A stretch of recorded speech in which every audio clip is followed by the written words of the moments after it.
शीला और रोहित की माँ कार एक्सीडेंट में ख़त्म हो जाती हैं और इधर उसके पिता बहुत परेशान रहते हैं अपने बच्चों को लेकर।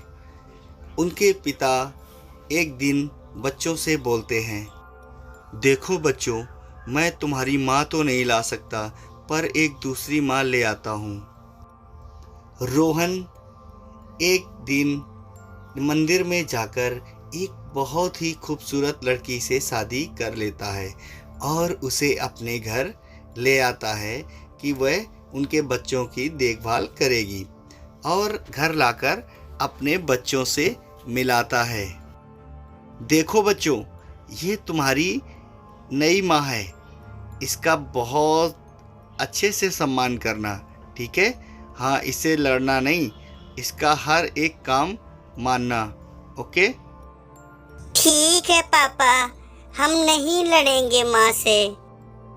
और वह सारे बच्चे मान जाते हैं और वह अच्छे से उन बच्चों का खूब ध्यान रखती और अच्छे अच्छे खाना बनाकर खिलाती।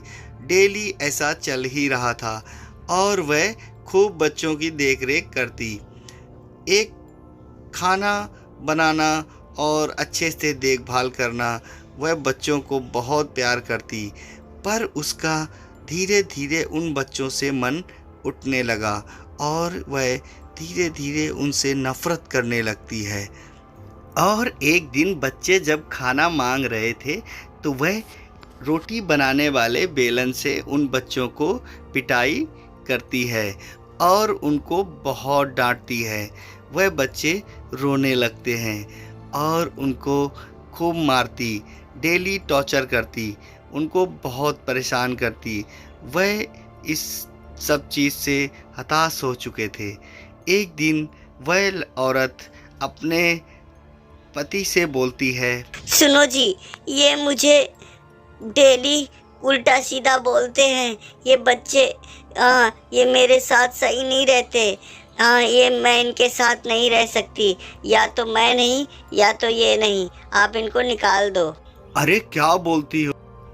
और वह अपनी पत्नी के झांसे में आ जाता है और अपने दोनों बच्चों को घर से बाहर निकाल देता है और निकालने के बाद उनको बोलता है, आज के बाद तुम यहाँ दोनों नहीं नज़र आना, मुझे तुम्हें यहाँ नहीं रखना है, निकल जाओ मेरे घर से और यहाँ पर दोबारा आने की कोई ज़रूरत नहीं है, यहाँ मत आना।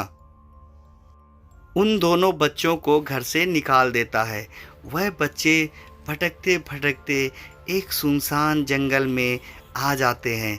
वह जगह इतनी सुनसान थी कि वहाँ दूर दूर तक अंधेरे के सिवा कुछ नहीं दिख रहा था। दीदी दीदी, मुझे भूख लगी है, मुझे खाना चाहिए। ठीक है भैया, मैं देखती हूँ कुछ खाना मिल जाए। कि अचानक वहाँ पर एक चुड़ैल आ जाती है। वह बहुत डरावनी थी। वह कहती है, तुम दोनों यहाँ मरने आए हो? हाँ, तुम दोनों को मैं मार डालूंगी। तुम मेरे यहाँ क्यों आए हो?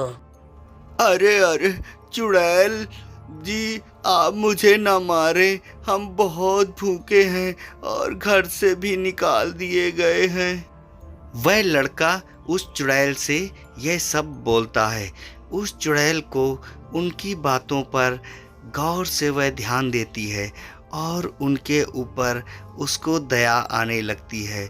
वह उन दोनों को मारने का ख्याल छोड़ देती है और छोड़ने के बाद वह बोलती है, अगर तुम दोनों भूखे हो तो मैं तुम्हें खाना दे सकती हूँ।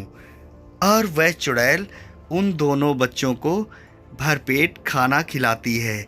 अपने जादू से 2 थाली खाना मंगा देती है और वह खाना खाकर बहुत खुश होते हैं और वह उस चुड़ैल को बहुत मानने लगते हैं और वह चुड़ैल उन दोनों का बहुत प्यार से ख्याल रखने लगती है और उनको रात भर वहीं पर सुलाती है और उनका बहुत ध्यान रखती। सुबह उठने के बाद वह एक ठेली पे एक औरत के भेष में एक अपने सामान बेचने लगती है और वह फल फ्रूट डेली बेचती और उन बच्चों का स्कूल भी भेजती और अच्छे से उनका ख्याल रखती और वह उन बच्चों को कभी किसी चीज़ की कमी नहीं होने देती और मेहनत से पैसे कमाने लगती है, क्योंकि वह खाना तो मंगा सकती थी। वह बोली अगर मैं पढ़ाऊंगी बच्चों को तो मैं अपनी मेहनत से पढ़ाऊंगी और वह बच्चों को पढ़ाने लग